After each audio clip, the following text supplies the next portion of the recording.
Bismillahirrahmanirrahim. Kita sering lupa bahwa kunci salat itu ada pada wudu. Apabila wudunya tidak beres, maka secara otomatis salatnya tidak beres. Wudunya akan ditentukan dari toharohnya.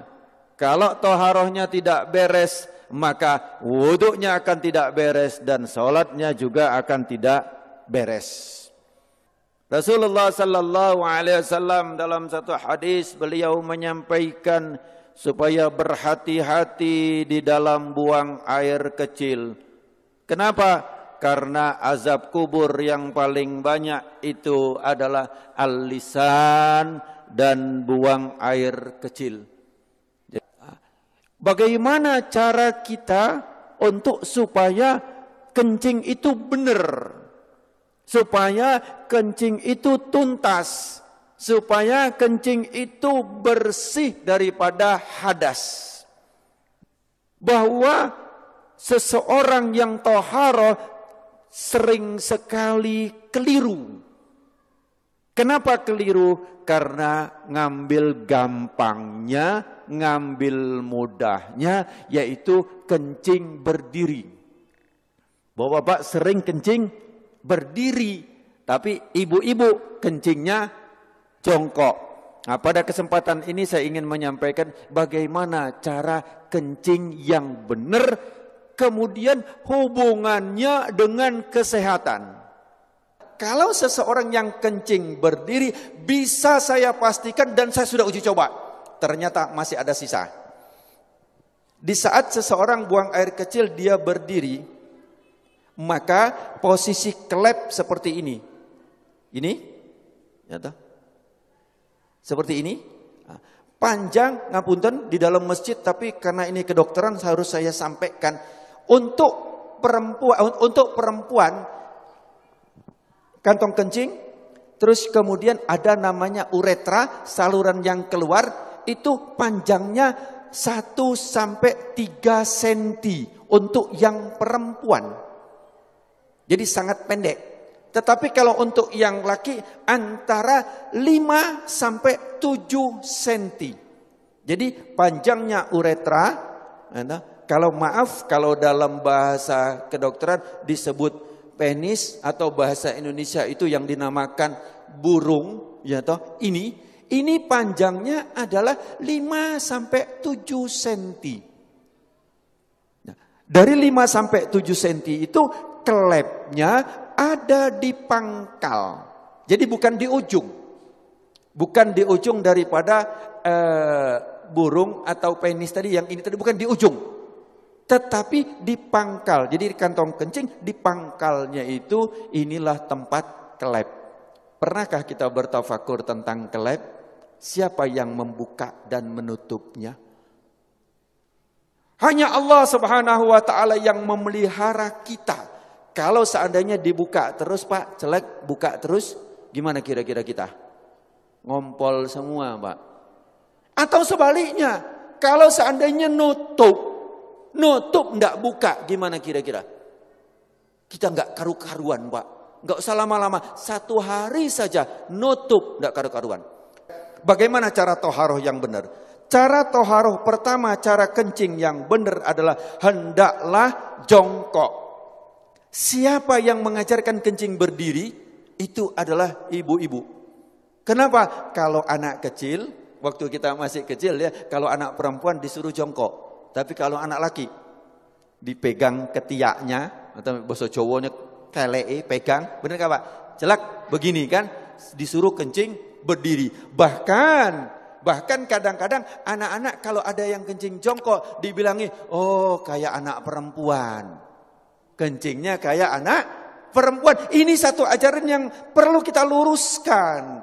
Perlu kita perbaiki bahwa kencing yang benar itu adalah jongkok. Apa hikmahnya? 1, nanti insya Allah saya akan kupas hikmah daripada kedokteran. Bagaimana cara jongkoknya? Yang pertama adalah seseorang kencing jongkok itu saya ngadep ke sana, ini posisi kaki belakang. Jadi maaf, bukan begini.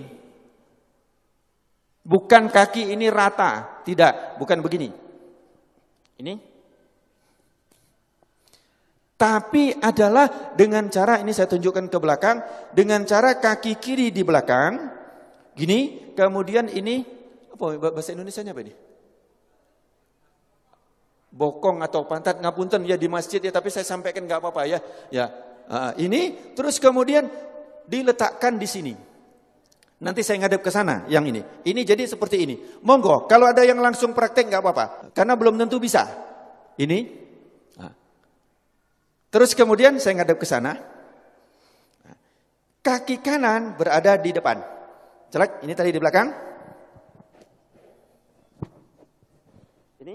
Begini, kaki kanan di depan, kaki kiri di belakang, ini tidak boleh duduk gini. Jangan begini, ini najis semua. Jadi ini, monggo, latihan Pak, belum tentu bisa. Nanti ini berhubungan dengan toharo. Kalau kencingnya tidak beres, wuduknya pasti tidak beres. Kalau wuduknya tidak beres, sholatnya tidak beres. Nah, ini. Terus kemudian yang kedua, kalau posisi seperti ini, maaf, seperti ini, maka kelep tadi posisinya seperti ini. Dia juntit begini. Tek. Sehingga setelah ini habis, dari kantong kencing habis, maka dia masih ada sisa di sini. Masih ada sisa di sini, di saat nanti saya praktekkan. Kencing berdiri. Saya coba, kamar mandi, saya kencing berdiri. Banyak kan di tempat-tempat itu kan kencing berdiri yang dibuat kayak gini itu kan banyak Pak. Terus kemudian saya coba sampai habis. Habis sudah saya lihat habis betul. Kemudian saya ambil tisu. Saya letakkan di sini. Saya ingin coba, saya letakkan. Kemudian di saat saya rukuk, saya coba di kamar mandi saya rukuk. Ternyata ini dapat tekanan basah tisu. Basah. Bagaimana kita sholat? Tapi nggak terasa. Kenapa? Karena dia sudah lewat dari klep. Kita pakai celana dalam, ya pakai celana dalam dari katun. Dari katun atau dari kain. Kira-kira tampak nggak?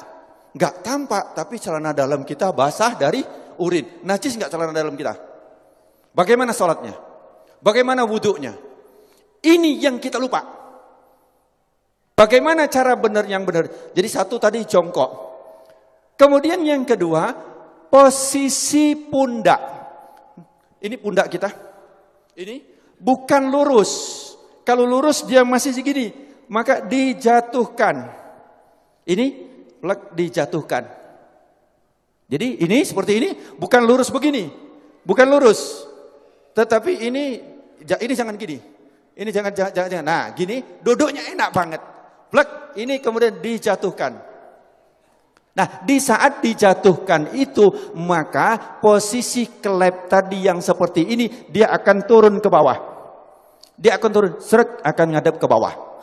Sehingga dia akan keluar habis. Akan habis. Ini. Yang kedua adalah seperti ini. Ini enak banget. Setelah selesai habis, kencing, habis, terus kemudian kadang-kadang masih tersisa. Itu boleh digoyang. Tidak perlu berdiri, boleh digoyang. Enak digoyang. Karena posisi seperti ini tadi, apabila kita goyang, dia berubah.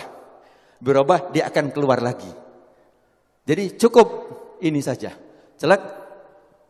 Plek, langsung dia keluar. 2-3 kali gak apa-apa. Insya Allah dia akan habis. Nah, setelah selesai seperti ini, yang kedua adalah hendaklah berdehem. Berdehem. Ini yang kedua yang diajarkan oleh Rasulullah sallallahu alaihi wasallam adalah berdehem. Bagaimana cara berdehem yang benar? Ini juga penting. Berdehem yang benar itu bukan bukan. Berdehem yang benar itu perlu belajar. Gimana cara berdehem yang benar? Adalah dengan cara tarik nafas. Di saat ini tarik nafas, di saat seseorang tarik nafas, ini paru-paru mengembang, set. Kemudian ini ada batas antara rongga dada sama rongga perut. Ini ada namanya diafragma. Diafragma itu pembatas.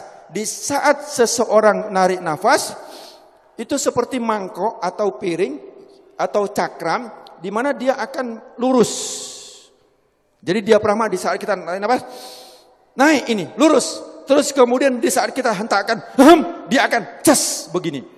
Di saat begini dia akan menekan rongga perut, kemudian dia akan menekan daripada kantong kencing, sehingga yang ditekan adalah bus, bus, bus, dia akan keluar. Tetapi kalau lego dik kini belum, jadi tidak keluar, gampang ya, seolah-olah gampang. Saya belajar berdehem itu 15 hari. Yuk, bagaimana cara berdehem yang benar? Saya bertanya, 15 hari baru tahu dengan cara tarik nafas. Nah, bukan cara berdehem kayak orang mau lewat ada sandalnya. Bukan. Jadi caranya adalah tarik nafas. Nah, itu harus latihan sebanyak 3 kali. Begitu juga ibu-ibu. Ibu-ibu pun juga berdehem. Ini jarang kita dapatkan untuk berdehem ini, Pak. Ya, yang ketiga adalah dengan cara diurut. Untuk yang perempuan itu adalah ditekan dengan menggunakan tangan kiri, ditekan di atas ini. Nanti kapan-kapan kalau ada pengajian khusus ibu-ibu, nanti akan saya jelaskan bagaimana cara menekan daripada kantong kencing dari atas. Plek, ditekan, dia akan keluar. Kalau untuk yang laki-laki, itu adalah dengan cara mengurutnya. Bagaimana cara mengurutnya? Adalah dengan menggunakan tangan kiri, bukan tangan kanan. Kemudian dengan tangan kiri itu cara mengurutnya bukan dilingkarkan. Nah, sebelum saya menceritakan tentang bagaimana cara ngurut, biasanya kadang-kadang ngapunten ini disentik. Benar, ini disentik, benar. Saya pengajian di mana-mana itu ternyata dokter itu harus disentik dokter. Nah kalau disentik seperti ini tujuannya betul supaya tuntas, betul supaya tuntas. Tapi caranya yang salah. Kenapa? Di saat begini maka dia akan ke paha sini dan ke paha sini. Celetik, celetik dan tidak terasa. Kenapa? Karena kita sudah biasa pakai celana sehingga tingkat kepekaan daripada ini sudah sangat sedikit, sensitifnya sangat sedikit sehingga tidak terasa kalau kena hanya percikan 1 atau setengah tetes ke sini dan ke sini. Kemudian kita pun wudhu, kemudian sholat. Bagaimana badannya? Najis. Bagaimana celananya? Najis. Kita seolah-olah selesai, belum. Kemudian yang ketiga adalah dengan cara ditekan. Bagaimana caranya? Bukan dilingkarkan. Jadi bukan dilingkarkan seperti ini, melingkar, bukan. Bukan juga kalau ini jam, lingkar 12, 3, 6, 9. Ya. Bukan jam 3, jam 9, bukan begini. Bukan seperti ini. Tetapi adalah jam 12, jam 6. Jam 12 itu adalah jempol untuk sebagai penahan, penopang. Kemudian yang jari kelingking. Jari apa ini? Kelingking ya, bahasa Indonesia kelingking ya. Jari kelingking ini adalah untuk ditarik ke depan. 1 kali, 2 kali, 3 kali. Dilakukan seperti itu. Kalau untuk yang perempuan dengan cara ditekan. Nanti tempat mana yang ditekan itu khusus untuk ibu-ibu. Ya, bagaimana nanti cara menekan untuk membuang air kecil. Bapak rahimakumullah. Saya ambil satu kesimpulan. Yang pertama, kalau kencing berdiri sudah saya uji coba, sudah saya lakukan, ternyata tidak mungkin kencing berdiri begini. Itu satu, pasti begini. Ya, atau malah begini, maka semakin juntit daripada kelepnya tadi pasti ke atas. Yang kedua, sudah saya coba dengan cara kencing berdiri itu, kemudian dilakukan dengan waktu kita ruku, kita sholat, itu saya coba untuk di kamar mandi ruku, ternyata dia keluar dan saya sudah coba dengan tisu. Jadi bapak-bapak nanti celana dalamnya akan basah, ya toh, tapi nggak kelihatan karena daya serapnya cukup ini, itu kalau kencing berdiri itu akan keluar, tetapi tidak terasa. Kenapa? Karena sudah melalui klep. Kemudian yang ketiga adalah cara hitan yang benar, maka dia tidak ada sisa sama sekali di bawah ini. Kalau masih ada sisa di saat yang tetesan-tetesan yang terakhir, dia akan masuk. Dia akan masuk. Kemudian yang kedua adalah cara duduk yang benar. Cara jongkok yang benar adalah, saya ulangi, kaki kiri di belakang, kemudian ini diletakkan di sini dengan nyaman, dengan enak. Ini. Terus kemudian posisi yang kaki kanan adalah seperti ini, tapi ini jangan dijatuhkan. Sekali lagi, ini bukan dijatuhkan, tapi begini. Jangan bingung, biasa saja, plek, enak, plek, biasa saja. Terus kemudian yang kedua, kalau agak gemuk ini boleh dibuka. Boleh begini, kalau agak gemuk. Yang kedua adalah posisi pundak jangan lurus. Kalau lurus kantong kencing masih seperti ini. Dan posisi daripada klep seperti ini. Harus jong begini. Dengan begini maka posisinya akan ngadep ke bawah, klep akan ngadep ke bawah. Ini juga akan tekanan. Ini bisa dilihat, ini dia akan menekan sini, akan ngelipat. Set, dia akan masuk ke dalam. Kedua. Kemudian setelah itu berdehem. Selesai, habis. Kalau belum habis, saya ulangi. Begini, boleh begini. Boleh begini. Ya, untuk apa? Supaya dia akan begini. Dia akan keluar, akan enggak anyang-anyangan lagi. Terus kemudian yang kedua berdehem. Cara berdehem, tarik nafas. Jangan biasa. Jadi kalau hanya belum. Terbukti cara evaluasinya kalau hanya dia di sini. Akan dirasakan di sini. Coba di sini. Tapi kalau tarik nafas pasti di bawah. Dia akan keluar. Tes 3 kali. Setelah itu baru kemudian dengan cara diurut. Tapi sebelum berdehem, sebelum diurut, tadi kita harus geser supaya dia ini. Bapak-bapak rahimakumullah, sebenarnya tentang toharo ini masih banyak yang harus kita kupas. Tapi ini saya himpun sebanyak mungkin. Hati-hatilah kita di dalam bertoharo ini, karena Rasulullah SAW sebagai penutup, Rasulullah pada satu hari itu berjalan, kemudian ada 2 kuburan. Satu kuburan ini kata Rasulullah sedang disiksa. Kenapa? Dia cara toharohnya atau cara kencingnya enggak beres. Tapi ingat bahwa kita dikondisikan supaya menjauh daripada ajaran Rasulullah sallallahu alaihi wasallam. Di sini saya dari medis, saya akan usahakan untuk bagaimana hikmahnya daripada apa yang diajarkan oleh Rasulullah. Bagaimana tidurnya Rasulullah, bagaimana makannya Rasulullah, bagaimana menguapnya Rasulullah, bagaimana wudhunya Rasulullah, bagaimana taharahnya Rasulullah. Itu bisa dikupas habis dengan tujuan kita kembali kepada apa yang diajarkan oleh Rasulullah sallallahu alaihi wasallam. Mudah-mudahan beberapa penyakit akan dihindarkan oleh Allah Subhanahu wa taala. Amin Allahumma amin. Al-Fatihah. Al-afu minkum. Assalamualaikum warahmatullahi wabarakatuh.